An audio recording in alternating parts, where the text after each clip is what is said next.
Señores, señoritas, buenos días. Quisiera por favor me confirmen si me escuchan con claridad.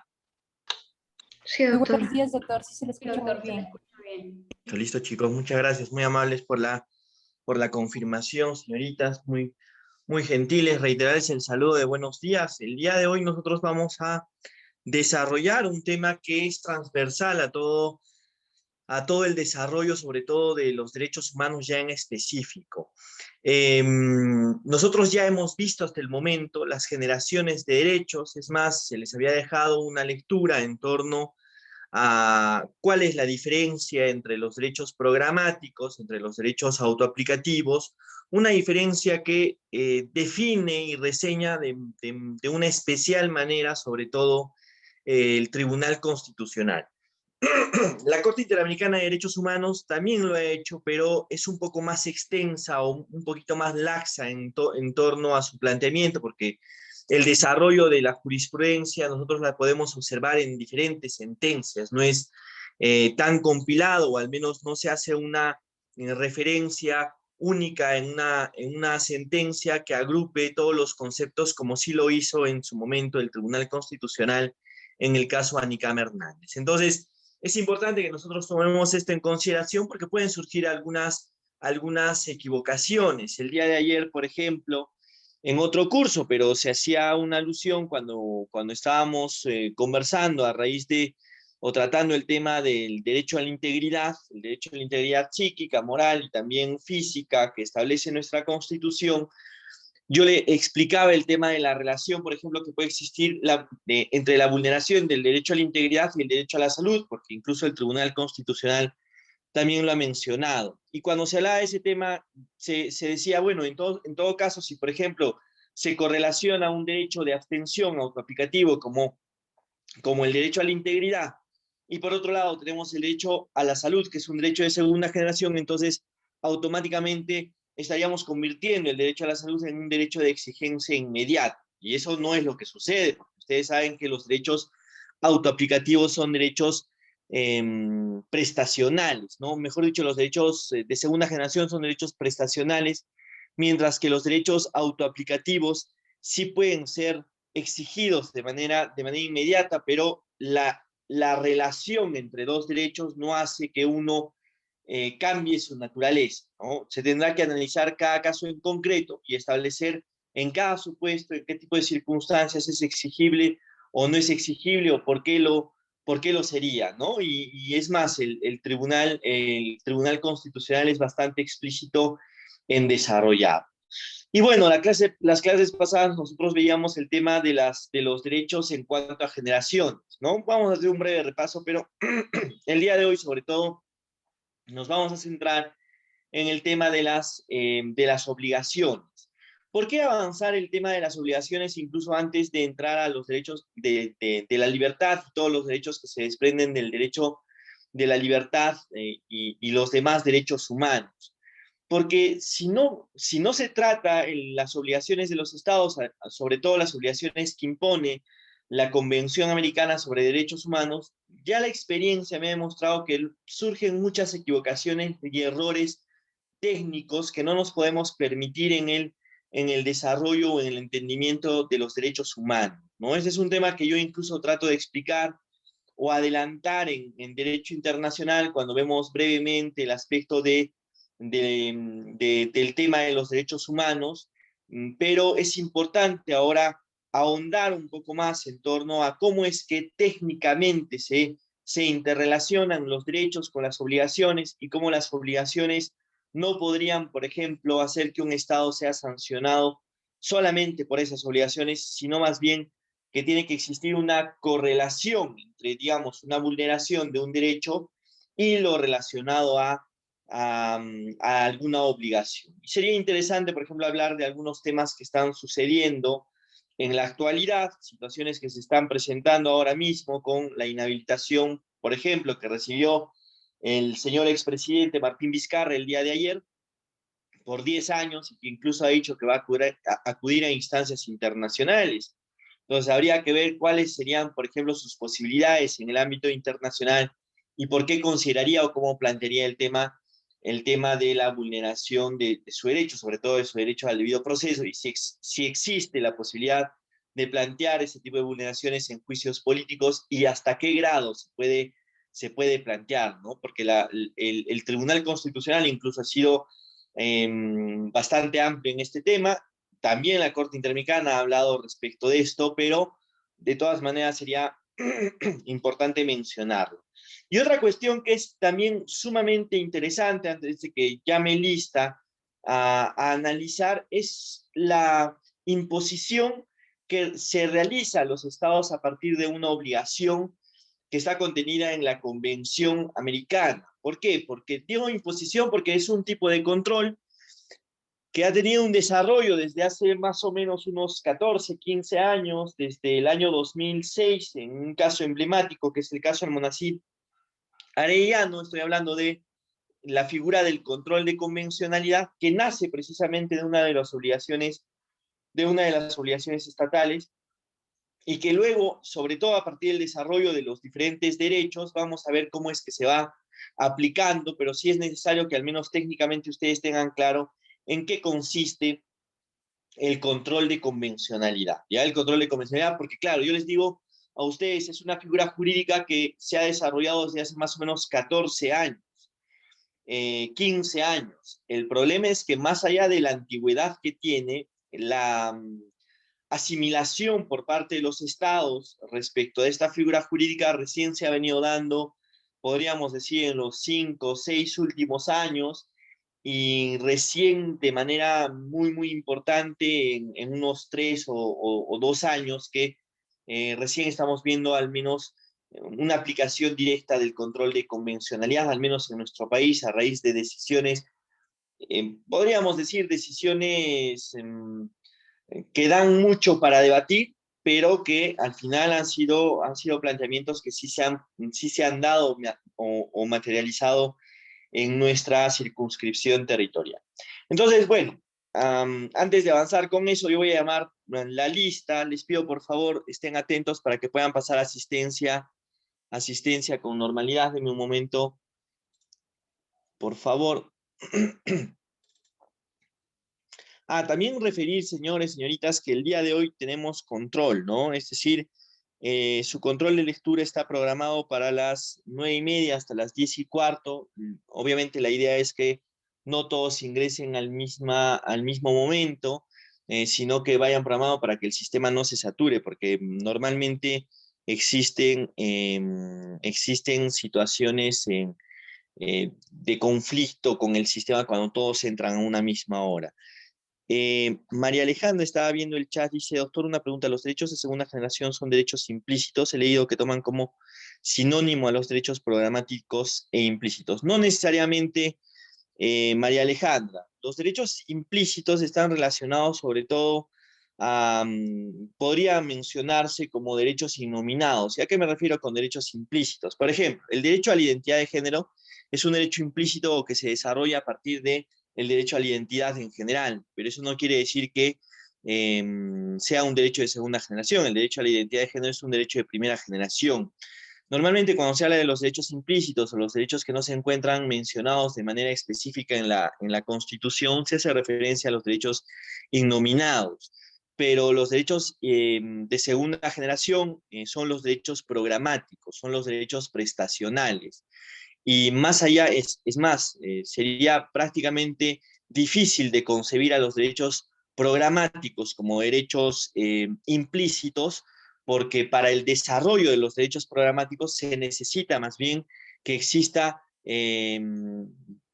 digamos, una especificación de cuáles son las políticas públicas que va a realizar un determinado Estado respecto de la concreción de ese derecho programático, que es un derecho prestacional. Entonces, los derechos prestacionales, lo que deben entender ustedes sobre todo son, la diferencia es en la eficacia, ¿no? Uno son los derechos autoaplicativos, como dice el Tribunal Constitucional, son derechos de ejecución inmediata, ¿no? Mientras que los derechos de segunda generación, los derechos programáticos, son derechos que tienen una eficacia diferida, lo que no quiere decir que vayan a ser derechos que no tengan que respetarse.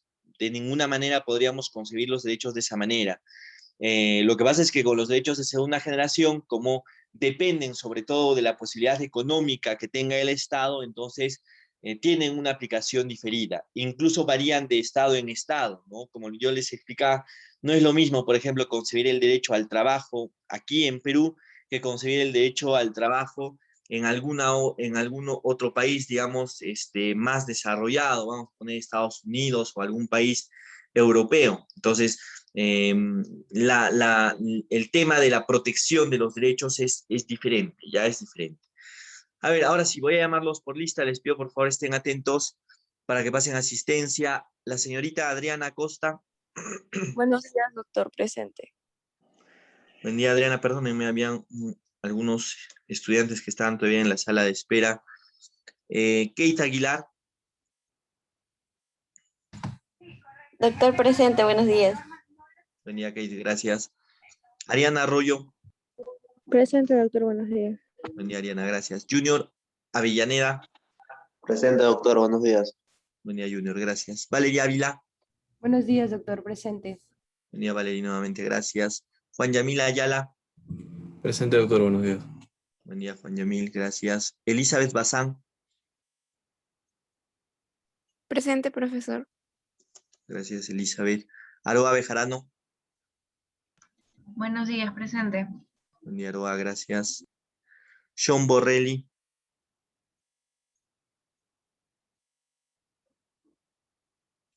¿Dónde está Sean?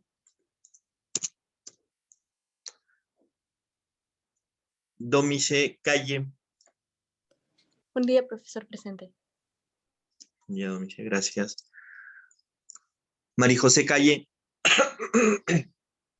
Buenos días, doctor, presente. Gracias, María José. Buen día.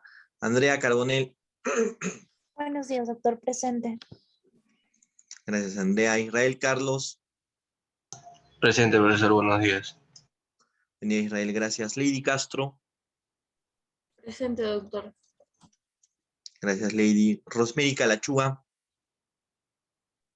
Presente, doctor, buenos días. Buen día, Rosemary, gracias. Solange Cuadros. Doctor, buenos días, presente. Buen día, Solange, gracias. Manuel Cuba. Presente, doctor. Buen día. Buen día, Manuel, gracias. Valeria de la Cruz.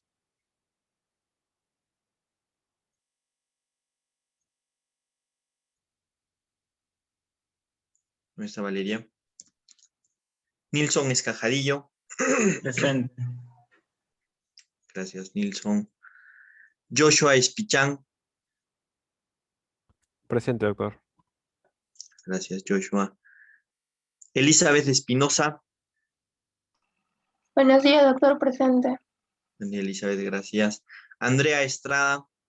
Buen día, profesor, presente. Buen día, Andrea, gracias. Jacqueline Fernández. Presente, doctor. Gracias, Jacqueline. Ariana Gómez. Presente, doctor, buenos días. Buen día, Ariana, gracias. Kiara Guitón. Presente, doctor, buenos días. Buen día, Kiara, gracias. Andrea Gutiérrez. Presente, doctor, buenos días. Buen día, Andrea, gracias. Sara Hinojosa.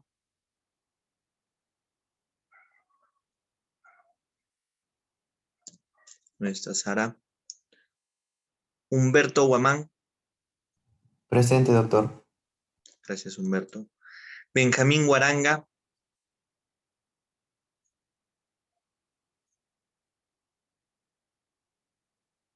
No está Benjamín. Luis Manuel Guaita. Presente, profesor, buenos días. Buen día, Luis Manuel, gracias.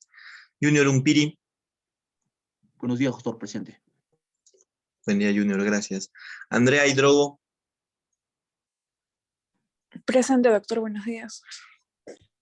Buen día, Andrea, gracias. Brisa Ingusa. Presente, doctor, buenos días. Buen día, Brisa, gracias. Kiara Yayerco. Presente, doctor, buenos días. Buen día, Kiara, gracias. Nicole Macedo. Presente, doctor, buenos días. Buen día, Nicole, gracias. Larry Macedo. Presente, doctor, buenos días. Buen día, Larry, gracias. Mauricio Mal. Buenos días, doctor, presente. Buen día, Mauricio, gracias. Yanela Martínez. Presente, doctor. Buenos días. Buen día, Yanela, gracias. César Martínez. Presente, profesor. Gracias, César. Yanela Medina. Presente, doctor. Buenos días. Buen día, Yanela, gracias. Yasaira Mejía. Presente, doctor. Buenos días. Buen día, Yasaira, gracias. Yana Mendoza. Presente, doctor. Gracias, Yana. Valery Miranda. Presente, doctor. Buenos días. Buen día, Valery, gracias. Carla Montenegro. Buenos días, doctor presente. Buen día, Carla, gracias. Mónica Navarrete. Presente, doctor. Buenos días. Buen día, Mónica, gracias. Victoria Nieto. Presente, doctor. Gracias, Victoria. Joana Olazábal. Presente, doctor. Buenos días. Buen día, Joana, gracias. Esther Orozco. Buenos días, doctor presente. Buen día, Esther, gracias. María Alejandra, perdón, Pantoja.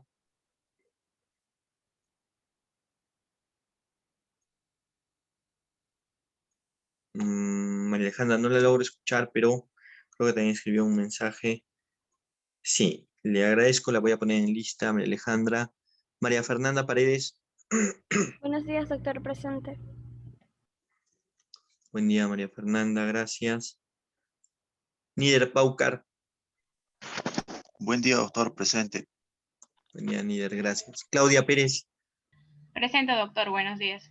Buen día, Claudia, gracias. Marcela Pinares. Buenos días, doctor presente. Buen día, Marcela, gracias. Diego Pozo. Buenos días, doctor, presente. Buen día, Diego, gracias. Elmer Puicón. Buen día, doctor, presente. Buen día, Elmer, gracias. Piero Ramos. Buen día, doctor presente. Buen día, Piero, gracias. Ana Cristina Reyes. Buen día, profesor presente. Buen día, Ana Cristina, gracias. Ailín Rodríguez. Presente, doctor. Gracias, Ailín. Marcia Rodríguez.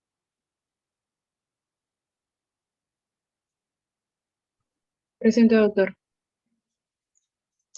Gracias, Marcia. Cristian Rojas. Buen día, presente, doctor. Buen día, Cristian, gracias. Flavia Roque.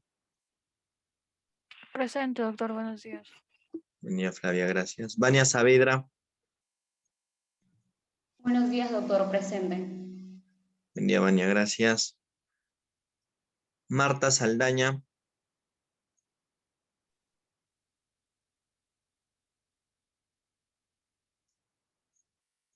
No la llegué a escuchar, Marta, pero vi que se activó su micrófono. Lupe Santillán.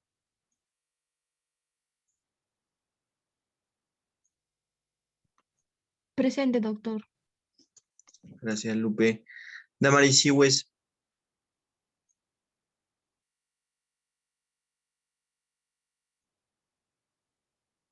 No está Damaris. Enrique Silva. Buenos días, profesor, presente. Buen día, Enrique, gracias. Giovanna Simpe. Presente, doctor. Gracias, Giovanna. Cristina Soto. Buenos días, doctor presente. Buen día, Cristina, gracias. Leonel Torres. Buenos días, profesor presente. Buen día, Leonel, gracias. Helen Torres. Buenos días, doctora. Presente. Buen día, Helen, gracias. ¿Me podría decir, por favor, su segundo nombre, Helen? Sí, es mi doctora. Ok, listo, Helen, gracias. Claudia Treviños.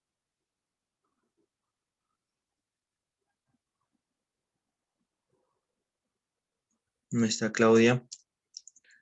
Alessandra Valdivia. Presente, doctor. Buenos días. Buen día, Alessandra, gracias. Valeria Vargas. Presente, doctor. Gracias, Valeria. Yanela Vázquez. Presente, doctor. Gracias, Yanela. Dayana Vázquez.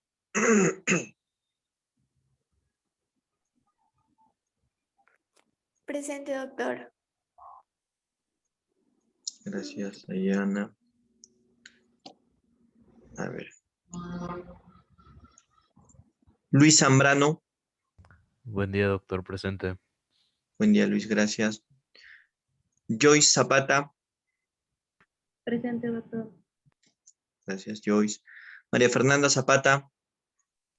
Presente, doctor. Gracias, María Fernanda. Vanessa Celada. Presente, doctor.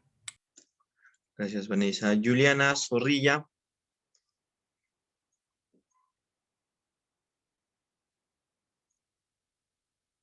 Ahí está Juliana. Yanela Zúñiga. Presente, doctor. Gracias, Yanela. Rápidamente, señores, señoritas, voy a llamar a las personas que no hayan podido pasar lista en un primer momento. Sean Borrelli. Ahí está. Valeria de la Cruz. Presente, doctor. Gracias, Valeria. Sara Hinojosa. Presente, doctor. Sara, ¿me podría por favor decir su nombre completo? Sí, Sara Hinojosa Sandoval. Listo, gracias, Sara. Benjamín Guaranga.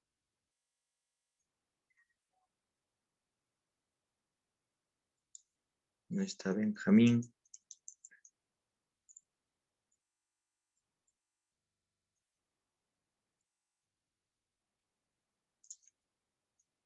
Damaris Sigües. No está Damaris. Claudia Treviños.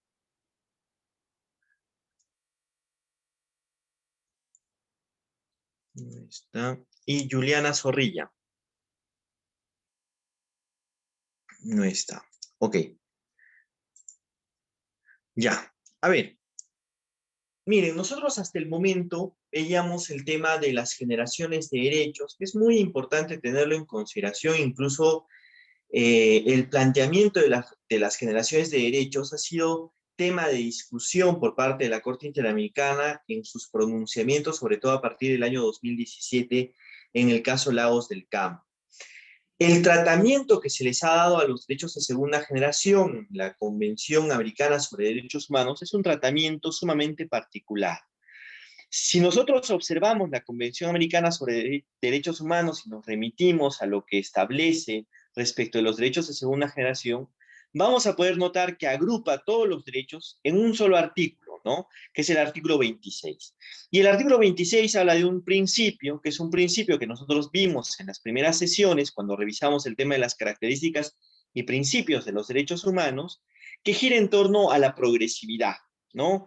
Una progresividad que hace alusión a que los derechos, sobre todo los derechos de segunda generación, los derechos prestacionales, no pueden verse afectados por medidas regresivas y que el Estado tiene que dar hasta el máximo de sus posibilidades. Pero ese artículo no habla de ningún derecho de segunda generación, no hace referencia, por ejemplo, al tema del trabajo, al tema de la salud, la educación, la vivienda, la alimentación, la seguridad social, la seguridad previsional, los derechos que ustedes pueden observar precisamente en la diapositiva, derechos de segunda generación. Lo que hace el artículo 26 es una remisión a la Carta de la OEA, y a partir de eso es que la Corte Interamericana ha podido analizar los derechos de segunda generación, pero no ha sido pacífica, o no ha sido pacífico el análisis respecto de esto, porque la Corte Interamericana de Derechos Humanos, a la hora de analizar precisamente esto, tiene una posición marcada en dos líneas. Por un lado están los magistrados que sostienen que los derechos de segunda generación solamente se podrían analizar en conjunto con los derechos de primera generación, pero no de manera individual, porque el tratado así lo menciona.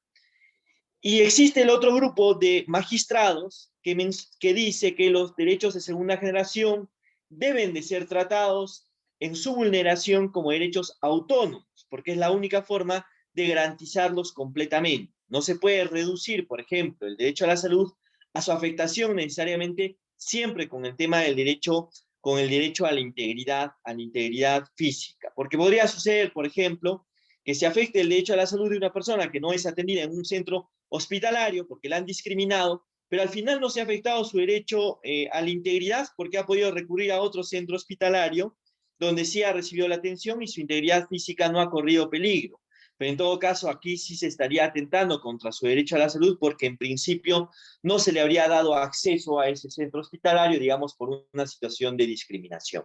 Pongámoslo en un ejemplo. Entonces, la forma de proteger el derecho a la salud o el derecho al trabajo o el derecho a la educación, la vivienda, va mucho más allá de su interrelación con derechos de primera generación. Y eso lo ha mencionado la Corte Interamericana, porque ustedes saben que la Corte Interamericana, al estar compuesta por 7 magistrados, sus decisiones se toman por mayoría. Entonces, por mayoría, se ha decidido a partir del año 2017 analizar los derechos de segunda generación de manera autónoma, de manera independiente. ¿Ya? Un caso emblemático es el caso Lagos del Campo, que es el primero que establece la autonomía de un derecho de segunda generación, que es la estabilidad laboral, y a partir de ese momento ya ha sido un antes y un después en torno a cómo iban a ver o iban a analizar o iban a verse analizados los derechos programáticos en el ámbito internacional. Porque claro, ustedes miran, profesor, entonces, en el año 2017 fue el primer caso en el que la Corte analizó un derecho de segunda generación. No, no estoy diciendo eso.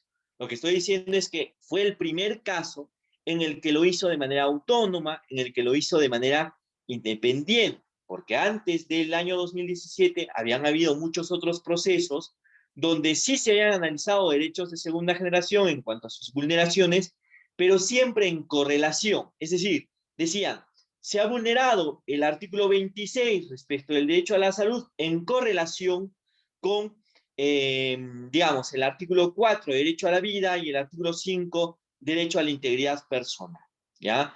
O se ha vulnerado, digamos, el derecho a la estabilidad laboral en correlación con algún otro derecho de primera generación, vamos a poner, digamos, incluso garantías judiciales o protección judicial, pero siempre en correlación, es decir, no se hablaba de la alusión a derechos de manera autónoma, y esa es la tendencia que existe en la actualidad. Técnicamente es muy importante que nosotros sepamos cómo es que se vulneran o cómo es que se pueden atentar contra derechos tanto de primera generación como derechos de segunda generación, y por eso es que antes de incluso entrar específicamente al desarrollo de los derechos humanos y cómo es que esos se pueden vulnerar, y sobre todo cómo es que se ha dado la evolución en cuanto a su protección, incluso la Corte Interamericana ha hecho un trabajo bastante exhaustivo en torno a la forma en la que deben de protegerse a partir de su jurisprudencia en los cuadernillos que ha ido sacando la Corte Interamericana en esa labor pedagógica que también cumple la Corte Interamericana. Pero antes de analizar eso, es importante que nosotros veamos las obligaciones, sobre todo, que se plantean, o las obligaciones que existen en el plano internacional. En el curso de Derecho Internacional recordarán ustedes que yo primigeniamente siempre explicaba la estructura de la Convención Americana sobre Derechos Humanos, y cuando hablaba de la estructura hacía alusión al tema de la primera parte de los deberes de los estados y derechos del hombre. Ahora nos vamos a situar o nos vamos a centrar exclusivamente en el tema de las obligaciones que impone la Convención respecto de los estados. Por eso es que le pongo un primer vistazo a la estructura de la Convención, porque ya existe un módulo específico en el que nosotros vamos a ver el sistema interamericano de protección a los derechos humanos, donde vamos a ver cuál es la función que tiene la Comisión Interamericana, cuál es la función que tiene la Corte Interamericana de Derechos Humanos, porque se tiene la idea errónea de que cuando, por ejemplo, se quiere acudir a instancias internacionales, automáticamente uno se va ante la Corte Interamericana de Derechos Humanos, y no sucede eso. Es más, existe un abanico de posibilidades para tratar de salvaguardar los derechos, y cuando me refiero a un abanico de posibilidades, me refiero a que no solamente está el sistema interamericano, sino que también tenemos a nuestra disposición el sistema universal de protección a los derechos a los derechos humanos. Pero centrémonos en las obligaciones. Si nosotros revisamos el artículo 1.1 de la Convención Americana sobre Derechos Humanos, encontraremos cuáles son las obligaciones, primero, de respeto, garantía y no discriminación, que ustedes las pueden ver ahí por una sigla, por así decirlo, la R, la G y la ND, son las obligaciones de respeto, garantía y no discriminación. Pero estas obligaciones alcanzan una importancia específica siempre y cuando estén relacionadas con algún derecho humano contenido en la Convención. Es decir, no se puede condenar, por ejemplo, a un Estado por haber atentado en contra de la obligación de respeto solamente, o por haber atentado en contra de la obligación de garantía, o por haber atentado en contra de las obligaciones en conjunto, digamos, de respeto y garantía, e incluso la de no discriminación, únicamente. ¿Ya? No se puede hablar de una vulneración por parte del Estado cuando se alega que se ha atentado contra las obligaciones que se encuentran en el artículo 1.1. Para que exista responsabilidad por parte del Estado, es decir, para que nosotros podamos decir que el Estado es responsable internacionalmente, siempre esas obligaciones tienen que ir en correlación con la vulneración de algún derecho. O mejor dicho, el derecho tiene que ir en correlación a alguna de las obligaciones que se encuentran contempladas en el artículo 1.1 y 2. Entonces, para delimitarlo y para diagramar, en primer lugar, nosotros tenemos una obligación de respeto. La obligación de respeto tiene una clara coherencia o guarda una clara coherencia con los derechos de primera generación, los derechos autoaplicativos que mencionaría el Tribunal Constitucional. En principio, evidentemente. ¿Por qué? Porque la obligación de respeto impone respecto del Estado la no intromisión, el no atentado, la no injerencia respecto de los derechos que se encuentran contenidos en la Convención. Entonces, el Estado tiene que respetar. Cuando hablamos de respeto, hablamos de una obligación de no hacer. Ya hablamos de una obligación de no hacer, de no interferencia, de no intromisión. Entonces, hay derechos que son clásicamente protegibles a partir precisamente de la obligación de respeto, de la obligación de no hacer, de esa obligación negativa, pasiva que impone la Convención Americana sobre Derechos Humanos. Por ejemplo, el derecho a la integridad. El derecho a la integridad es un derecho clásico que gira en torno al respeto por parte del Estado. Es decir, que no se altere por parte del Estado mi integridad personal, ya sea mi integridad física o psíquica. En el plano internacional no se hace una diferencia entre la integridad psíquica y moral. En el plano nacional sí, pero bueno, eso ya lo veremos después cuando revisemos sobre todo la jurisprudencia de la Corte Interamericana y quizás hagamos alguna correlación con lo dispuesto por el Tribunal Constitucional. E incluso por lo que dice nuestra Constitución, porque si nosotros revisamos nuestra Constitución, el artículo 2 habla de integridad física, psíquica y moral, ¿no? En cambio, el artículo 5 de la Convención Americana sobre Derechos Humanos habla de la integridad física y de la integridad psíquica. Entonces, ese es un derecho, por ejemplo, clásico que impone una obligación de no hacer, una obligación de no intervención. Esa es una situación evidente en torno a que se espera por parte del Estado una no intromisión. Y así se va a garantizar precisamente el derecho, porque al ser un derecho autoaplicativo de primera generación, su exigencia es de carácter inmediata, me refiero al derecho a la integridad.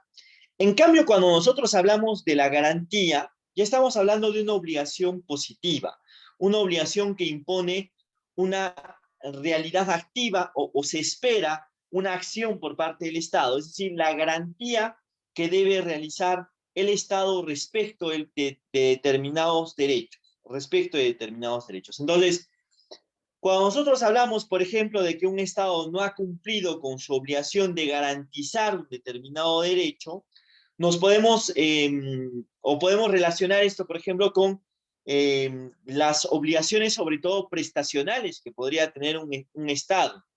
Yo les dejé el resumen del caso Cusculpio-Aral contra Guatemala, ¿no? En el caso Cusculpio-Aral se sanciona a Guatemala porque ya existían todas las condiciones específicas para la protección de las personas con VIH y sobre todo para que se les brinde la medicación, y el Estado no hacía nada para coberturar los derechos de estas personas. Entonces, ahí, por ejemplo, ya no es una obligación de respeto, de no intervención. Aquí lo que se estaba pidiendo era todo lo contrario. Lo que se estaba pidiendo era que el Estado intervenga para que exista protección respecto del derecho a la salud. Entonces, aquí, por ejemplo, nosotros vimos la vulneración del derecho a la salud en correlación con la obligación de garantía, ¿no? Con la obligación de garantía. Porque lo que se esperaba del Estado era una actividad real, ¿ya? Una actividad real. Y por otro lado, tenemos la obligación de no discriminación, ¿ya? La obligación de no discriminación. Pero la no discriminación está vinculada en este punto a entenderla como un principio general que se extiende a toda la convención. ¿Por qué hablo de la obligación de no discriminación y que se extiende a todos los preceptos de la Convención Americana y entendiendo eso a todos los derechos que contempla la Convención Americana? No es lo mismo hablar del principio de no discriminación que del derecho a la igualdad, ¿ya? La Corte Interamericana de Derechos Humanos, en el caso Atala Rifo y Niñas contra Chile, que es un caso que, si no me equivoco, ya lo comenté, es un caso en el que la señora Karen Atala se le quita la patria potestad, la tuición de sus hijas, porque después de divorciarse ella había iniciado una relación con una persona de su mismo sexo. Entonces la Corte Suprema chilena termina señalando de que el ambiente lésbico en el cual se encontraban las niñas no era un ambiente idóneo para su crecimiento. Entonces, ahí, por ejemplo, lo que hace la Corte Interamericana de Derechos Humanos es analizar precisamente el derecho a la igualdad ante la ley y también el derecho, o mejor dicho, el principio de no discriminación. Y hace una diferencia. Porque el principio de no discriminación puede estar relacionado a todo. El principio de no discriminación, por ejemplo, en ese caso se vio relacionado también al tema de la protección judicial y las garantías judiciales. Es decir, que una corte, y además la Corte Suprema, termine estableciendo preceptos en base a prejuicios, y sobre todo en base a prejuicios que responden a un tema de discriminación por orientación sexual, es un tema llamativo, ¿no? Por decirlo menos. Entonces, obviamente nosotros vamos a ahondar en esto cuando revisemos el tema de la igualdad, pero no es lo mismo la igualdad ante la ley que el principio de no discriminación, porque la igualdad ante la ley está relacionada sobre todo a la vulneración que puede existir en la misma ley, es decir, el trato discriminatorio que se puede presentar en la misma norma, ¿ya? En la misma norma. Y otra cuestión es el trato discriminatorio a partir de la actividad, por ejemplo, de un determinado agente estatal, y que eso puede estar relacionado con otros derechos. Imagínense ustedes que, digamos, el día de hoy yo dispongo que no van a poder, digamos, ingresar o no voy a tomar el control de lectura a las personas de tez blanca. Ahí, por ejemplo, o si, por ejemplo, empezase a jalar o a desaprobar a los estudiantes en base a una situación que obedezca al tema de la raza de las personas. Ahí, por ejemplo, se estaría dando una vulneración a la educación, ¿no? Pero eso estaría relacionado a la discriminación. Entonces, ahí, por ejemplo, veríamos una interrelación entre el derecho a la educación y el principio o el deber que tiene el Estado de no discriminar. Ahora, cuando nosotros hablamos de cada una de estas obligaciones, tanto de respeto, garantía como no discriminación, no podríamos hablar de obligaciones excluyentes unas de las otras. Es decir, a través de un acto se puede materializar, por ejemplo, la vulneración de respeto, también la vulneración de garantía y también el tema de la discriminación. Es decir, por ejemplo, se atenta contra la obligación de respeto en el caso Atala Rifo y Niñas contra Chile, porque el Estado no debió entrometerse en la vida de la señora Atala para quitarle a las niñas. ¿verdad? Entonces, ahí, por ejemplo, hay una vulneración por el no respeto en la intromisión en torno a los derechos. ¿Habrá una vulneración en torno a la garantía? Por supuesto. Hay una vulneración en cuanto a la garantía porque legalmente no le brindaron, sobre todo, medios a partir de los cuales pudiese garantizar su derecho a que no le quitasen la patria potestad de las menores. ¿Y habrá un atentado en torno al tema de la discriminación? Sí. ¿Por qué? Porque la discriminación se materializó en ese caso por orientación sexual.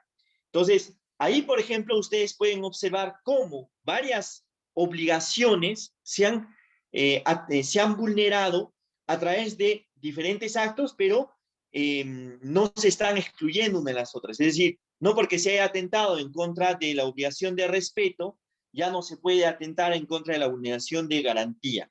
Entonces, si ustedes revisan las diferentes sentencias de la Corte Interamericana, seguramente en muchos casos ustedes van a poder observar. Se ha vulnerado el artículo, digamos, 4, derecho a la vida, en correlación a las obligaciones contenidas en el artículo 1.1 de la Convención. Y luego ya en el desarrollo ustedes pueden observar si hace referencia al respeto, a la garantía o a la no discriminación. Y al igual que menciono de que el hecho de que se vulnere una obligación no quiere decir automáticamente de que no se puedan vulnerar las demás, también me lleva a especificar, porque en algunos casos también han habido algunas conclusiones erróneas al hecho de que porque se haya vulnerado o atentado respecto de una obligación específica, digamos la de garantía, no quiere decir que automáticamente se vaya a atentar respecto de las otras. Es decir, no automáticamente se atenta contra el deber de respeto o contra el deber de no discriminación, ¿ya? Contra el deber de no discriminación. Pero eso sí mencionarlo. El deber de respeto y garantía pueden ir de manera autónoma, ¿ya? De manera autónoma. Pero el deber de no discriminación siempre está ligado o al deber de respeto o al deber de garantía. Y me explico.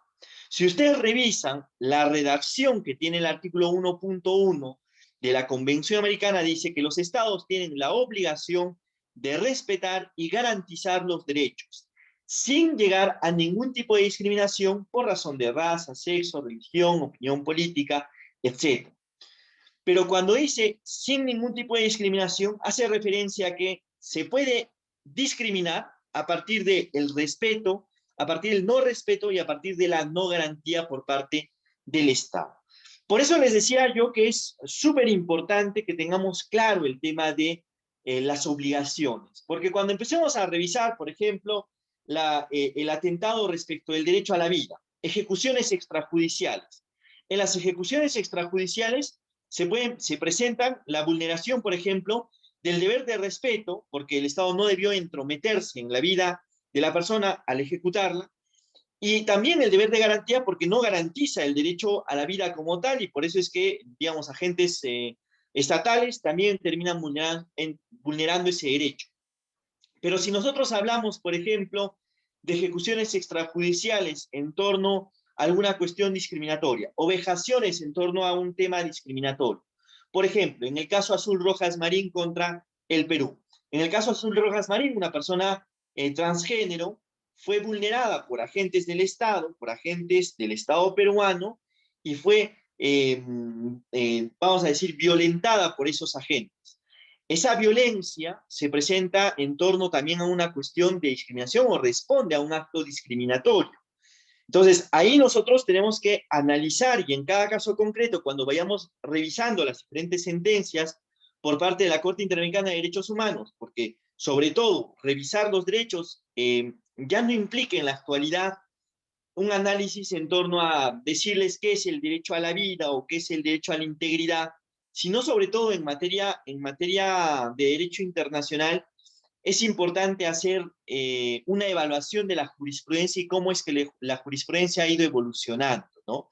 Cuando hablemos, por ejemplo, del derecho a la vida, tocaremos en ese momento el tema relacionado, por ejemplo, a cómo es que ha desarrollado el derecho a la vida en su protección más básica. Luego hablaremos del derecho a la vida y el proyecto de vida. Luego hablaremos del tema de la fecundación in vitro a partir de un caso particular, que es el caso Artavia Murillo contra Costa Rica, y así sucesivamente iremos hablando de los diferentes derechos, pero a raíz de la evolución que han tenido a la luz de la convención, es cierto, pero sobre todo a partir de la Corte, o del actuar de la Corte Interamericana de Derechos Humanos. Entonces, esas tres obligaciones funcionan, y yo siempre lo explico, trato de explicarlo a partir de un triángulo.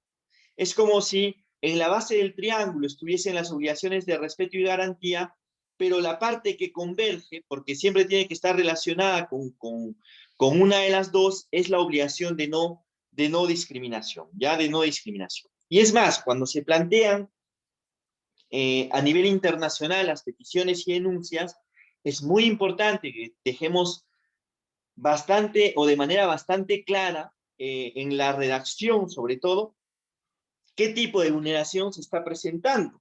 ¿Por qué? Porque se tiene que mencionar si se ha atentado si el Estado ha irrespetado o no ha cumplido con su obligación de garantía, con su obligación de respeto, con su obligación de no discriminación, y mencionarlo de manera específica, siempre en correlación con algún derecho. Estas obligaciones, como les vuelvo a repetir, tienen un carácter general, ¿ya? Tienen un carácter general. Y al tener precisamente un carácter general, aplican para todos los derechos de la Convención. Y al aplicar para todos los derechos de la Convención, nosotros debemos entender de que no funcionan también de manera autónoma, no funcionan de manera independiente. No se puede condenar a un Estado simplemente por decir que, por ejemplo, ha atentado contra el deber de respeto o ha atentado contra el deber de garantía. Se tendrá que decir, el Estado ha atentado contra el deber de garantía en torno o respecto del derecho a la educación, o a la salud, o a la integridad, o a la libertad de expresión. Entonces, tenemos que hacer una referencia siempre respecto de un determinado derecho. Ahora, tampoco quisiera llevarlos a la confusión y decirles, respeto es solamente para derechos de primera generación, garantía es solamente para derechos de segunda generación, porque eso no es lo que yo les he explicado. La obligación de respeto se puede presentar también para derechos de segunda generación. La obligación de garantía también se puede presentar para derechos de primera generación, ¿ya? Entonces, el hecho de que nosotros estemos hablando de que primigeniamente, sobre todo por su naturaleza, los derechos de primera generación siempre van a implicar un deber de respeto, los derechos de segunda generación normalmente implican un deber de garantía, porque son prestacionales, no quiere decir que siempre vaya a ser de esa manera, porque también hay actos de exigibilidad inmediata que pueden darse respecto de los derechos de segunda generación, como el tema de la no discriminación, ¿no? Como el tema de la no discriminación. Es más, en el caso Cusculpi-Aral, precisamente la Corte Interamericana de Derechos Humanos lo menciona de manera específica. Y bueno, claro, falta una A, ¿no? Una sigla que está relacionada a la A. En primer lugar, tenemos el deber de respeto, garantía, y la no discriminación, ya sea respecto de respeto, garantía o respecto de los dos, ¿no? Respecto de los dos. Entendiendo que la no discriminación es diferente al derecho a la igualdad que reconoce el artículo 24, que es igualdad ante la ley, porque la Convención Americana reconoce en un artículo específico la igualdad ante la ley. Y en el 1.1 pone como obligación general el deber de no discriminación. Antes de pasar a la siguiente obligación, que ya está en otro artículo, me estaba olvidando. El principio de no discriminación, el deber de no discriminación que contempla la Convención Americana sobre Derechos Humanos, es un deber que no está circunscrito sola y exclusivamente a las categorías sospechosas que establece la Convención Americana sobre Derechos Humanos. ¿Y a qué me refiero con categorías sospechosas? Evidentemente, categorías sospechosas de discriminación es razón de, digamos, género, raza, religión, opinión política. Pero si nosotros leemos el artículo 1.1 de la Convención Americana sobre Derechos Humanos, tenemos que notar que en la última parte, respecto de esta obligación, hace referencia de ninguna otra índole, ¿ya? No se permite la discriminación de ninguna índole. ¿Eso qué es? Esa es una cláusula abierta. ¿Por qué? Porque la orientación sexual, por ejemplo, no era una categoría sospechosa explícitamente mencionada en la Convención Americana sobre Derechos Humanos. Entonces, ¿qué fue lo que hizo la Corte Interamericana cuando analizó el caso Atala Rifo? Cuando analizó el caso Atala Rifo, lo que hizo fue precisamente hacer uso de esa cláusula numerus apertus en torno a la protección de la no discriminación, ¿ya? De la no discriminación. Entonces, lo que hizo la Corte fue decir que la orientación sexual entraba precisamente en esa parte en la que la Convención menciona de cualquier otra índole. No se permite la discriminación de ninguna índole o bajo ninguna circunstancia. Solamente hacer referencia a ese tema para terminar, aunque de todas maneras, cuando revisemos el derecho a la igualdad, que está contenido en el artículo 24 de la Convención Americana sobre Derechos Humanos, revisaremos también y analizaremos qué es lo que ha dicho la Corte Interamericana en el caso Atala Rifo respecto a la diferencia entre estos dos. Y luego, ya para pasar al siguiente tema, o a la siguiente obligación y deber del Estado, tenemos la adecuación, ¿ya? La adecuación.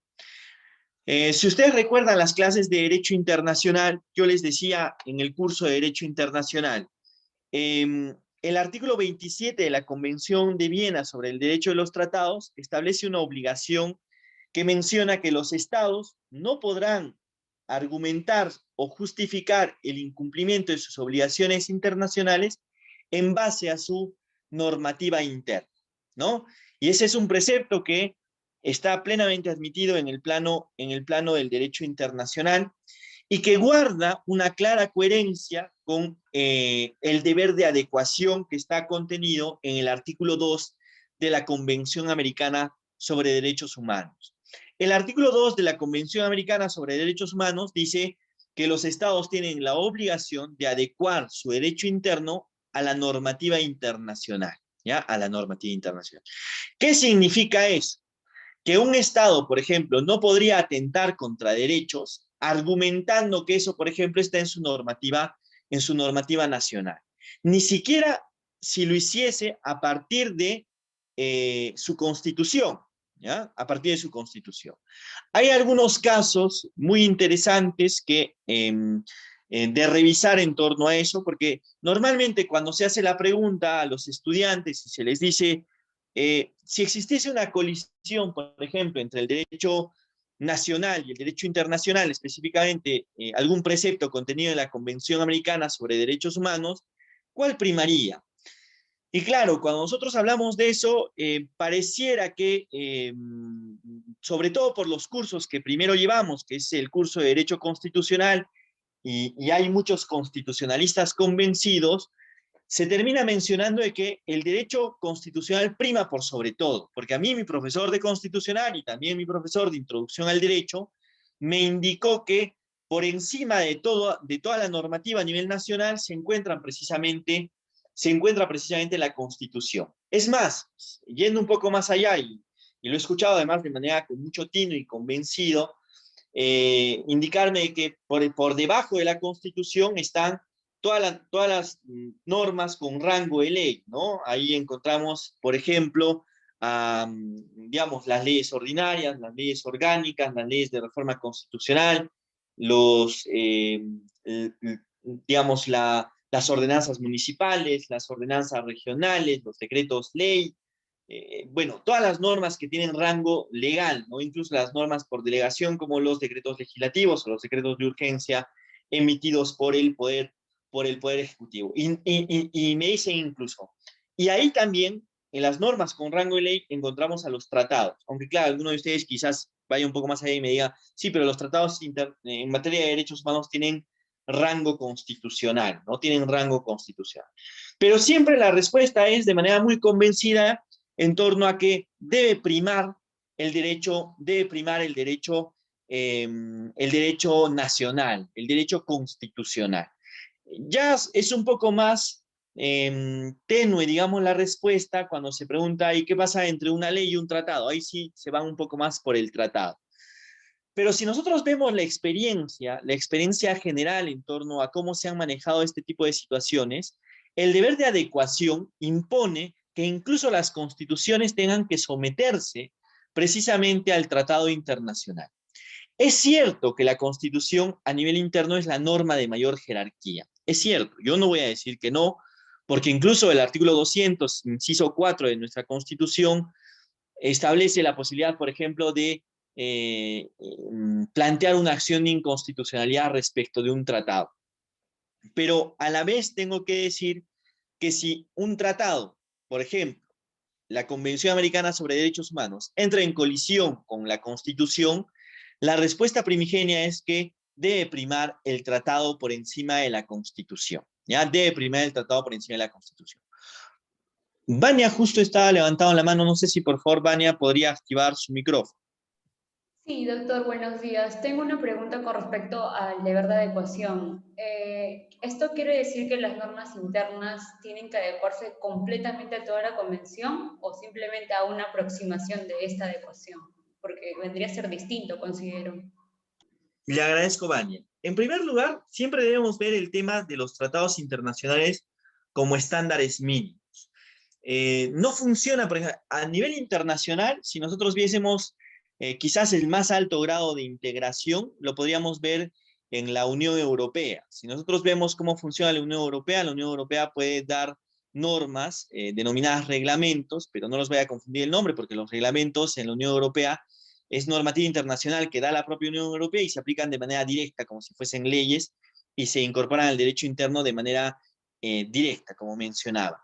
Pero a nivel nacional y a nivel interamericano, nosotros no tenemos algo similar o al nivel de integración al que llega la Unión Europea. Además que la Unión Europea es sobre todo una organización internacional de carácter económico.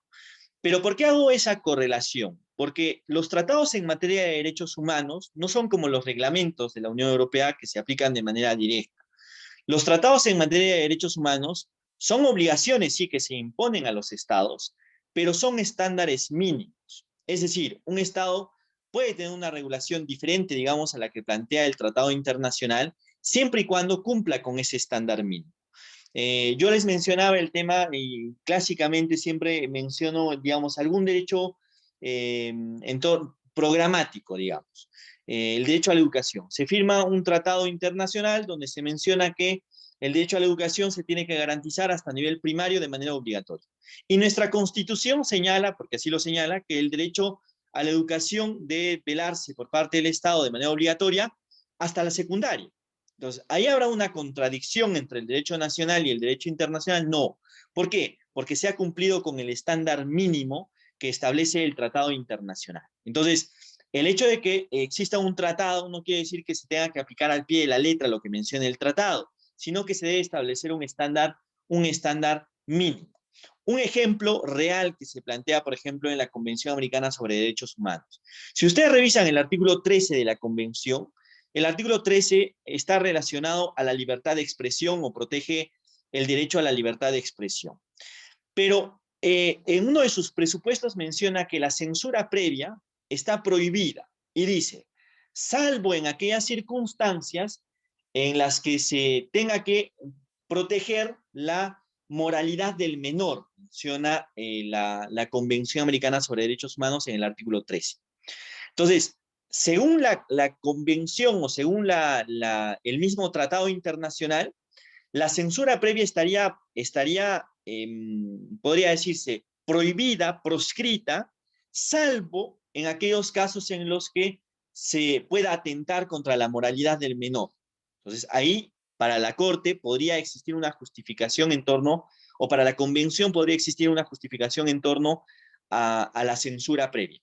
Y si nosotros revisamos, por ejemplo, el tema de la libertad de expresión en nuestro país, la censura previa en nuestro país se permitirá bajo alguna circunstancia, jamás, ¿no? La censura previa en nuestro país no se permite bajo ninguna circunstancia, absolutamente ninguna, ni siquiera el tema de la moralidad del menor. Y ustedes dirán, entonces, profesor, estamos atentando en contra del artículo 13 de la Convención Americana sobre Derechos Humanos. Ahí podrían haber diferentes pronunciamientos. Desde mi perspectiva, no. ¿Por qué? Porque el planteamiento que hace la Corte, o mejor dicho, la Convención Americana sobre Derechos Humanos, que es el tratado, establece un estándar mínimo de protección, porque se supone que la censura previa es un grave atentado en contra de la libertad de expresión. y pone una posibilidad que deja a discrecionalidad del Estado el tema de los casos de la moralidad del menor. Pero el Estado podría ir más allá en torno a la protección de la libertad de expresión, porque como ustedes saben, la libertad de expresión no solamente es un derecho, sino que además es un principio fundamental dentro de un Estado democrático de derecho, y por tanto, en cada país los Estados podrán de manera discrecional darle una mayor y más amplia cobertura al derecho a la libertad de expresión.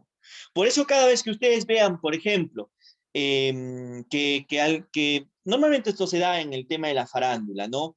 Tal persona ha pedido al programa de televisión que no difunda tal cuestión. Eso jamás se va a poder dar. Es decir, un programa de televisión jamás va a poder ser obligado por un juez a que el juez, digamos, le ordene no emitir un programa de televisión. Eso ya se ha dado incluso en casos reales, con el tema, por ejemplo, de la señora Sheila Rojas, o en el caso, por ejemplo, de una financiera que incluso tuvo que ver el caso del Tribunal Constitucional, donde se pedía que una emisora de radio no sacase un programa donde se vinculaba a los directivos de la emisora con personas que trabajaban o se decía que habían trabajado con el gobierno fujimontesinista. Entonces, por ejemplo, jamás se puede evitar la libertad de expresión. Sí se puede proteger, porque no quisiera llevarlos a la confusión y decir que por la libertad de expresión se puede atentar contra cualquier derecho. No, pero siempre se va a hacer con un efecto reparador, ¿ya? Siempre se va a hacer con un efecto reparador. Entonces, la libertad de expresión en nuestro país tiene una concepción de protección diferente a la que establece la Convención Americana en torno a su pregunta, Vania. ¿Por qué? Porque la Convención Americana admite la posibilidad de que en casos de afectarse la moralidad del menor se permita, digamos, la censura previa, pero en nuestro país no se permite de ninguna manera la censura previa. Bajo ninguna circunstancia se permite la censura previa. Entonces es una cuestión a la que, por ejemplo, algunos autores podrían decir que no existe una coherencia y otros podrían mencionar de que lo que establece la Convención es un estándar mínimo y que nuestro Estado, para salvaguardar la libertad de expresión como un valor fundamental dentro de un Estado democrático de derecho, ha ido más allá, ¿no? Ha ido más allá en su protección. Entonces, no tiene que haber una concreción idéntica en torno a la protección del derecho, sino más bien simplemente que el estándar mínimo que plantea la protección del derecho que establece la Convención y obviamente la Corte a raíz de su jurisprudencia, porque es la que interpreta la Convención, tenga que respetarse por parte del Estado, ¿Y qué sucede si no se respeta? Entonces ahí no se estaría adecuando la normativa interna al derecho internacional. Espero haber absuelto su consulta, Vania, y para redondear esto, porque justo su pregunta también me permite quizás enlazar el tema con otro punto. El tema de las comunidades indígenas, por ejemplo, en nuestro país.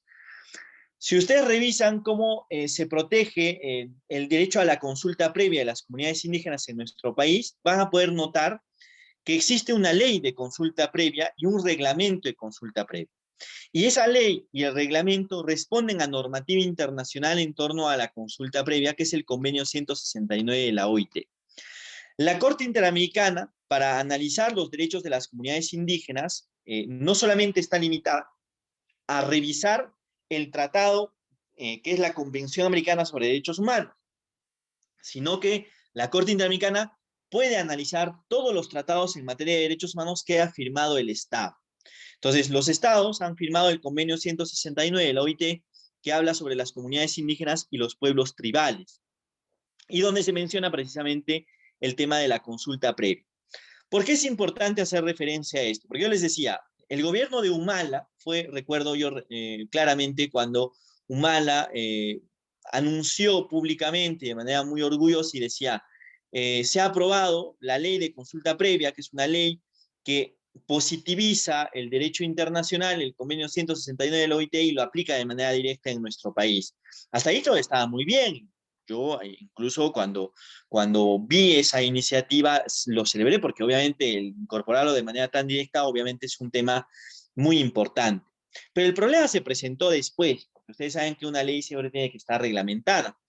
Y el reglamento de la ley, si ustedes revisan el artículo 5 literal D de ese reglamento, dice que los estados o el Estado peruano tiene la obligación de realizar la consulta previa, pero si no logra el consentimiento de la comunidad indígena, el Estado puede seguir con el proyecto. Es decir, ¿qué ha hecho con esa norma? Ha convertido una garantía internacional, que es la consulta previa, la ha convertido en un mero trámite administrativo. ¿Por qué? Porque tu obligación está en sí consultarle a la comunidad indígena. Pero si te dicen que no, no pasa nada, ¿no? Es decir, tú puedes seguir, tú sigue, ¿no? Como Estado puedes seguir con el proyecto. Este tema ha llegado a instancias del Tribunal Constitucional para su análisis. Y el Tribunal Constitucional, haciendo una reseña de los casos de la Corte Interamericana en los que había resuelto el tema de las comunidades indígenas, casos como el de la comunidad indígena Sahuayamaxa contra Paraguay, la comunidad indígena Yak Yaksa contra Paraguay, o el mismo caso del pueblo de Saramaca contra Surinam, dijo que la Corte Interamericana, y dijo, siguiendo lo establecido por la Corte Interamericana de Derechos Humanos, debemos entender que el consentimiento de las comunidades indígenas no puede significar un derecho a veto respecto del proyecto, ¿ya?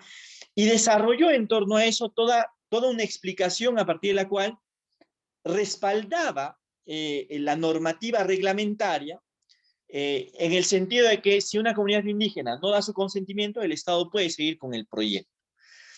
Claro, pero el Tribunal Constitucional olvidó tomar en consideración un parámetro que probablemente sea el más importante de las sentencias que el mismo Tribunal Constitucional estaba citando y que lamentablemente, al menos desde mi punto de vista y con todo el respeto, lo digo, de manera parcializada y tendenciosa, solamente citó parte de las sentencias y omitió mencionar otros pronunciamientos de la Corte Interamericana en esas mismas sentencias, es decir, otros párrafos donde la Corte Interamericana decía que si bien el consentimiento no puede significar un derecho a veto, la Corte Interamericana también entiende, y así lo mencionó, que en determinadas circunstancias y por la afectación que se podría producir respecto a los derechos de la comunidad indígena, el consentimiento sí podría ser una negativa que signifique un veto, pero se tendrá que analizar en cada caso en concreto.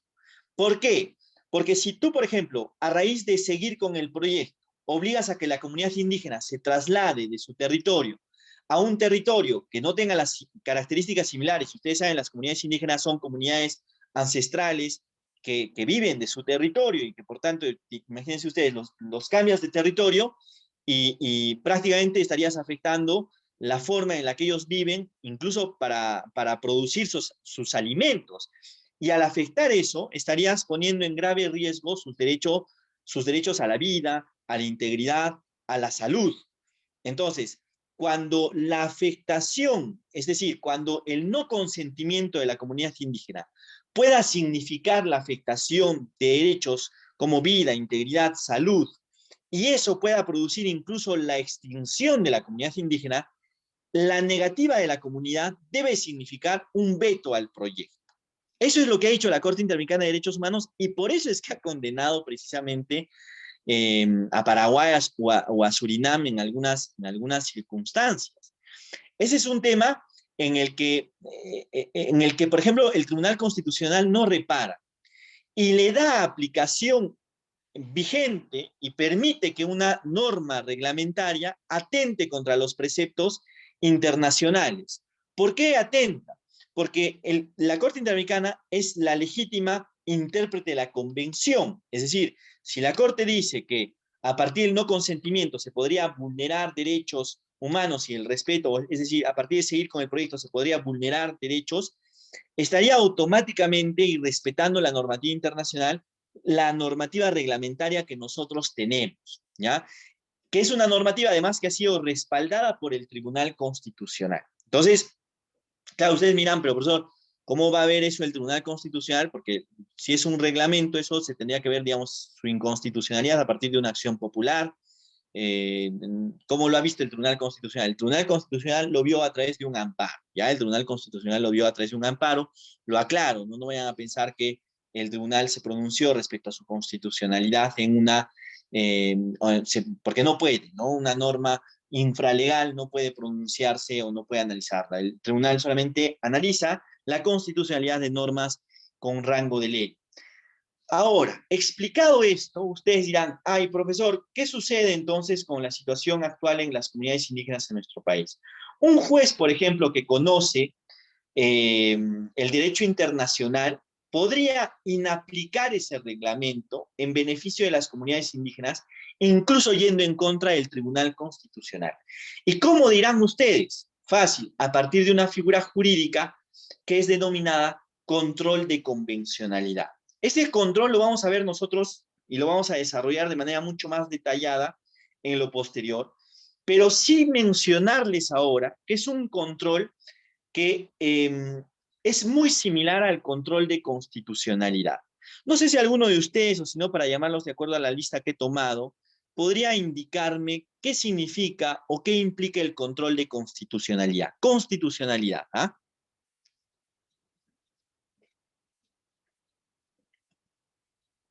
Si no, a ver, vamos a ver por la lista. El 20 desde abajo, 1, 2, 3, 4, 5, 6, 7, 8, 9, 10.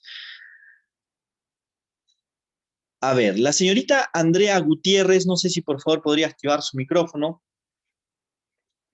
Sí, doctor, dígame. ¿Cómo está, Andrea? No sé si recuerda usted el concepto de control de constitucionalidad. ¿Qué es el control de constitucionalidad? Ahorita no lo recuerdo, doctor. Listo, le agradezco, Andrea. Andrea Gutiérrez. La señorita Sara Hinojosa. Sí, doctor. Sara, no sé si la misma pregunta. ¿Recuerda usted qué es el control de constitucionalidad? Sí, era ver las normas que están dentro de la Constitución, por ejemplo, que depende, ¿no? Si hay una norma que está por debajo de la Constitución y vulnera, entonces debemos de ver cuál prioriza, y como la Constitución está primero, entonces debemos hacer cumplir la Constitución. Así podemos hacer un control. Un control de constitucionalidad, ¿no?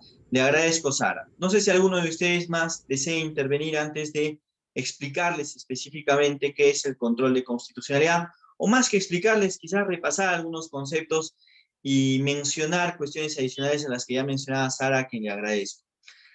A ver, el control de constitucionalidad es una técnica de control a partir de la cual se evalúa una norma inferior, evidentemente, una norma con rango legal o infralegal respecto de la Constitución, ¿ya? Entonces, si por ejemplo una ley, que ustedes han visto cómo el mismo Congreso está sacando ley tras ley que atenta contra derechos o el modelo económico, es decir, va en contra, digamos, de la Constitución.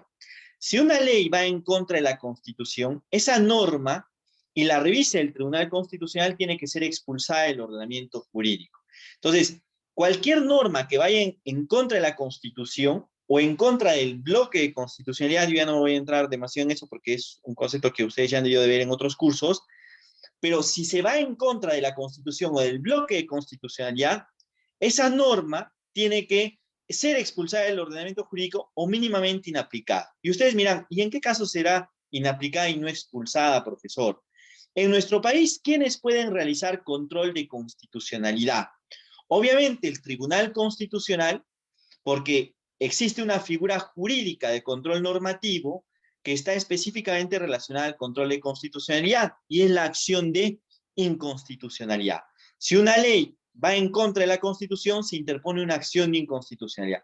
Si una ley o cualquier norma con rango de ley, si estamos hablando de las leyes ordinarias, leyes orgánicas, leyes de reforma constitucional, ordenanzas municipales, ordenanzas regionales, decretos legislativos, decretos de urgencia, decretos ley, todas esas son normas con rango de ley y pueden ser analizadas a la luz de la Constitución cuando se prevé que vulnera algún precepto constitucional. Y se analiza a partir de un proceso que es la acción de inconstitucionalidad, ¿no? Entonces, si se plantea una acción de inconstitucionalidad respecto de una norma y el Tribunal Constitucional observa que en efecto es inconstitucional, esa norma tiene que ser expulsada del ordenamiento jurídico, ¿no? Tiene que ser expulsada del ordenamiento jurídico. Pero además, existe la posibilidad de realizar otro control. A ese control se denomina control difuso de constitucionalidad, porque el control concentrado, al ser precisamente el máximo intérprete de la Constitución, lo hace el Tribunal Constitucional. Pero el difuso lo hacen los jueces a nivel interno. Solamente los jueces del Poder Judicial. Quizás alguno de ustedes pueda entrar en confusión si lee el caso Yarlén. El caso Yarlén, que resuelto por el Tribunal Constitucional, es un proceso en el que se señaló que también los órganos administrativos podían realizar control de constitucionalidad. Pero eso cambió a partir de otro proceso, que es el caso Consorcio Requena, donde el TC señaló de que solo, única y exclusivamente podían realizar el control de constitucionalidad difuso los jueces del Poder Judicial, ¿ya? La diferencia al control que realiza el Poder Judicial y el Tribunal Constitucional es que cuando lo realiza el TC, expulsa la norma del ordenamiento jurídico.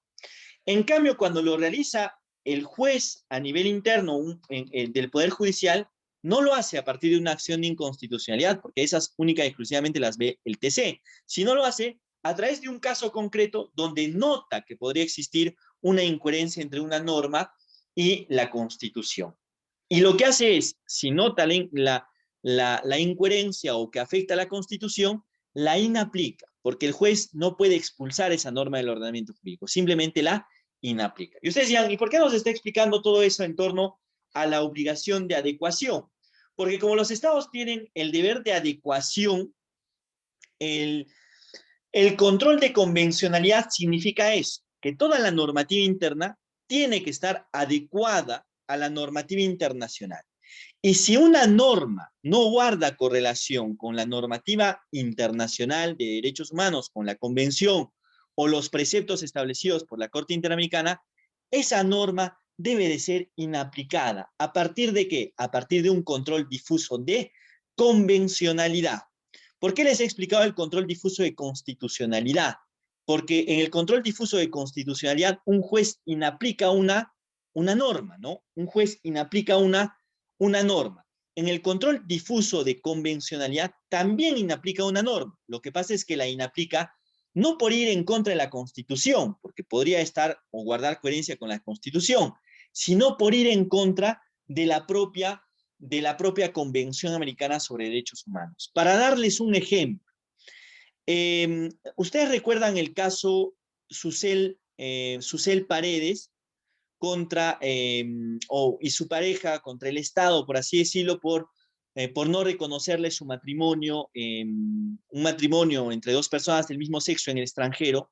En ese caso, el juez a nivel interno, que es el del 11º Juzgado Constitucional de Lima, aplicó control de convencionalidad y a partir de ese control de convencionalidad inaplicó el artículo 234 del Código Civil, porque el artículo 234 dice que solamente se reconocen en nuestro país los matrimonios heterosexuales, y lo inaplicó por entender que la norma era claramente atentatoria del derecho internacional por discriminatoria, y tomó en consideración el derecho internacional, específicamente el artículo 17 de la Convención Americana en correlación con el artículo 1.1 y el deber de no discriminación y de garantía, ¿no? Entonces, ahí ustedes, por ejemplo, pueden ver cómo es que varias obligaciones están en juego. En primer lugar, garantía. ¿Por qué? Porque el Estado no está garantizando el derecho al matrimonio porque su normativa no la permite. Además, esa garantía está en correlación con el deber de no discriminación, porque su no garantía está relacionada a que solamente se reconocen matrimonios heterosexuales y no matrimonios homosexuales. Y además, esas obligaciones están en correlación con la adecuación, porque la normativa interna no guarda coherencia con lo estipulado por la Corte Interamericana en la opinión consultiva número 24, donde menciona que el matrimonio, a la luz del artículo 17 de la Convención, que es protección de la familia, debe ser reconocido también para las personas homosexuales, para las personas o para las relaciones del mismo sexo. Entonces, ese juez aplicó control de convencionalidad.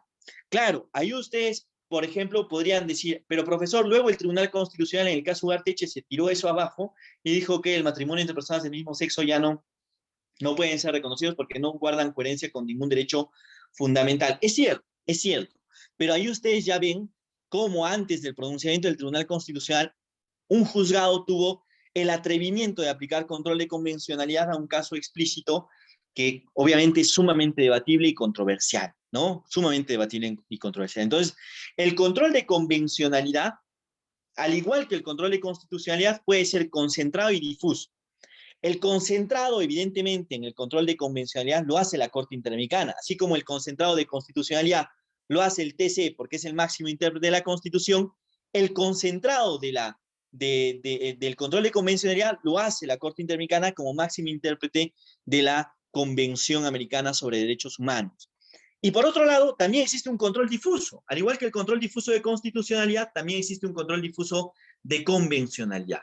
La diferencia es que el control difuso de convencionalidad lo pueden hacer también los jueces como en el control de constitucionalidad, pero también lo pueden hacer órganos administrativos y cualquier ente del Estado, ¿ya? Y cualquier ente del Estado siempre y cuando esté dentro de sus atribuciones, ¿ya? Siempre y cuando esté dentro de sus atribuciones. Y como bien dice Victoria, por ejemplo, en el caso Ana Estrada, se hizo un control de constitucionalidad, ¿no? Un control de constitucionalidad. Entonces, cuando nosotros hablamos del tema en general, en relación a todo lo que tiene que ver con las obligaciones, debemos tomar en cuenta que ni siquiera el derecho interno está en contra o puede ir en contra del derecho internacional, ni siquiera la Constitución. Luego ya en algún momento hablaremos del artículo 202, específicamente el tema relacionado a la inconstitucionalidad de los tratados internacionales, pero cuando lo revisemos explicaremos por qué la disposición constitucional es una disposición errónea. Y no es una cuestión que obedezca, digamos, a algún pronunciamiento antojadizo mío. El mismo Tribunal Constitucional lo ha mencionado, ya el mismo Tribunal Constitucional lo ha mencionado. Listo, señores, señoritas, hemos terminado en tiempo, porque a partir de este momento tienen la realización de su control de lectura. No sé si alguno de ustedes tenga alguna duda, alguna pregunta. Doctor, muy buenos días. Más que una duda, una pregunta respecto a la clase es sobre el examen parcial de la siguiente semana. Iniciamos el 24 los exámenes parciales justo el sábado, doctor. Por Se eso... inicia a ver, lo voy a revisar, Valerie. ¿La semana de exámenes es entre el 19 y el 24? ¿O es del 20? Del 24, ajá, del 24 al 30. Del 24 al 30. Exacto.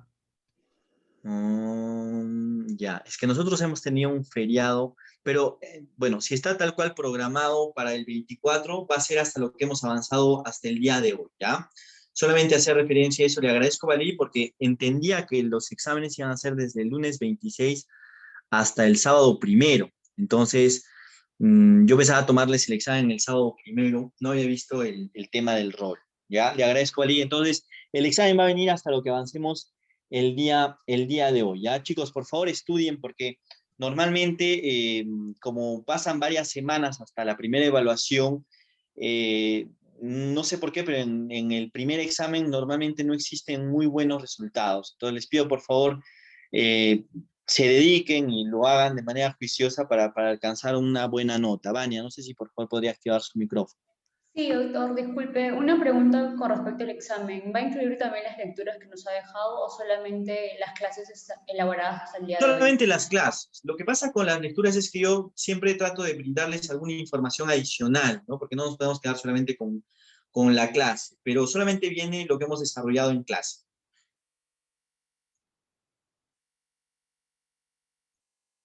Listo, Vania. No sé si alguno de ustedes tenga alguna otra duda, chicos. Claudia, no sé si por favor podría activar su micrófono. Buenos días, doctor. Bueno, quería solicitarle si es que podía tomarme en consideración a la lista, porque justo ingresé después de que usted terminara de tomar y no quería interrumpirle debido a que no podía ingresar al campus virtual. Agradecería si pudiera tomarme en consideración. Sí, claro que sí, Claudia, claro que sí. Ahora ya la pongo en lista. No se Muchas preocupe. gracias, doctor. Listo, Claudia, con todo gusto. ¿Alguna otra duda, chicos? Nider también está levantado la mano, Nider. No sé si por favor podría activar su micrófono. Doctor, sí, doctor, era una pequeña consulta con respecto al control concentrado de convencionalidad y el control difuso de convencionalidad que me generó dudas, doctor, por favor. ¿Quiere que, digamos, resuma nuevamente en qué consiste cada uno? Ajá, es el control concentrado de convencionalidad y el control difuso de convencionalidad. Claro que sí, Nider, claro que sí, con todo gusto. A ver, en primer lugar, el control de convencionalidad, en términos generales, es el examen que se realiza de una norma o de un acto estatal en correlación con la normativa internacional. Por ejemplo, Chile tenía en su constitución una norma que establecía o permitía la censura previa. Y como el artículo 13 de la Convención Americana sobre Derechos Humanos prohíbe la censura previa, entonces lo que hizo Chile fue tener que cambiar su propia constitución. ¿Por qué? Porque no guardaba correlación. Entonces el control de convencionalidad se realiza cuando se pone en examen una norma del derecho nacional, incluso una constitución, en torno a prerrogativas internacionales, ¿no? Que puede ser tal cual lo que dice la Convención o lo que ha desarrollado la Corte Interamericana de Derechos Humanos. Y explícitamente lo que usted mencionaba, el control difuso de convencionalidad lo realizan los jueces y los órganos que tengan capacidad para hacerlo a nivel interno. Y cuando me refiero a que tengan capacidad para hacerlo es porque tengan potestad a nivel nacional. Por ejemplo, el Jurado Nacional de Elecciones en materia electoral podría hacer un control de convencionalidad. ¿Por qué? Porque su naturaleza es nacional. Pero la Corte lo deja así porque cada estado tiene una conformación diferente. Pero el control difuso lo realizan los jueces, por ejemplo, también. Si un juez nota que una ley va en contra de la Constitución, o mejor dicho, no de la Constitución, perdón, de la Convención, entonces tiene que inaplicar esa ley. Y por eso ponía el caso del tema del matrimonio. Un juez, en el caso Susel Paredes, dijo que el artículo 234 del Código Civil era inconvencional y por tanto lo inaplicaba y reconocía el matrimonio entre personas del mismo sexo. Pero ese es el difuso. Y el concentrado lo realiza la Corte Interamericana de Derechos Humanos. Cuando el caso llega ante la Corte Interamericana, la Corte tiene que analizar. Por ejemplo, en el caso de Chile, que le mencionaba hace un momento, la Corte tuvo que hacer control de convencionalidad. ¿Habrá habido algún caso en el que Perú, por ejemplo, haya tenido que ver el tema del control de convencionalidad? También, las leyes de autoamnistía, por ejemplo. Esas leyes iban claramente en torno o claramente en contra de disposiciones internacionales, las leyes de autoamnistía de los 90. Entonces, esas leyes tenían que ser declaradas inconvencionales y, por tanto, nulas de pleno derecho. ¿Por qué nulas? Porque el derecho nacional no puede contradecir al derecho internacional, ya no puede contradecir al derecho internacional. Solamente eso, espero haber resuelto su consulta, Nider. No sé si alguno tenga alguna otra pregunta. Listo, listo, chicos. Entonces, nada, yo los dejo con el desarrollo ya del control, aunque lo pongo en la misma aula virtual. Si alguno de ustedes tiene algún problema, algún inconveniente, tiene que incorporarse, tiene que activar su micrófono en el Zoom y su examen va a ser oral, ¿ya? Su examen va a ser oral, obviamente con preguntas diferentes. Solamente hace referencia a eso. Listo, chicos. No sé si Claudia tenga alguna duda o la mano era por el tema de la anterior cuestión que me refirió para su asistencia. No, doctor, olvidé bajar la mano, disculpe. Ok, listo, Claudia. No, solamente era eso porque no me gustaría dejarlos en el aire si es que tenía alguna duda adicional. Listo, chicos, espero que les vaya muy bien en su control y tengan un buen fin de semana. Les mando un fuerte abrazo. Cuídense.